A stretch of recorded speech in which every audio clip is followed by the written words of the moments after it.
बिस्मिल्लाहिर्रहमानिर्रहीम।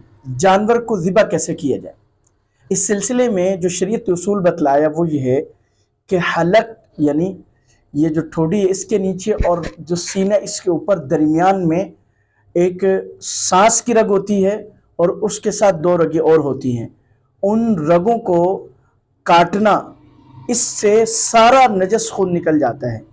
न बिल्कुल गर्दन को जी बिल्कुल धड़ से जुदा किया जाए और न इतना नीचे किया जाए कि उसके हराम मकसद तक पहुंच जाए। ये ज़िबा करने का मसनून तरीका है। और जानवर को किबला रुख लुटाया जाए। और इसमें दो सूरतें हो सकती हैं कि उसको दाएं जानिब लुटाया जाए, बाएं जानिब लिटाया जाए। तो उसमें ज़्यादा पसंदीदा ये है कि बाएं जानिब जी किबला रुख लिटा कर उसको ज़िबा किया जाए और छुरी चलाई जाए वो तेज़ होनी चाहिए ताकि जानवर को ज़िबा होते वक्त ज़्यादा तकलीफ महसूस ना हो।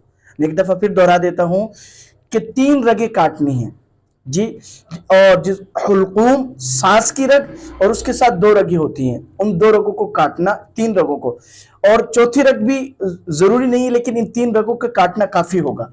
और ये सीने और जो है ठोड़ी के दरमियान, जैसे इंसान की ठोड़ी है उसके दरमियान में बिल्कुल आके ये रगी होती हैं। तो इन रगों को काटने से सारा नजस खून भी निकल जाता है और जानवर बसहूलत उसकी रूह निकल जाती है। छुरी तेज होना चाहिए और किबला रुख लिटाकर जानवर को ज़िबा करना चाहिए। किबला रुख लिटाने में भी बाईं करवट ज़्यादा पसंदीदा है। अल्लाह पाक हमें शरीयत के मुआफिक अपने जानवरों को ज़िबा करने की तौफीक अता फरमाए। एक बात और याद रखिए, ज़्यादा पसंदीदा ये है कि अपने जानवर को खुद ज़िबा करें।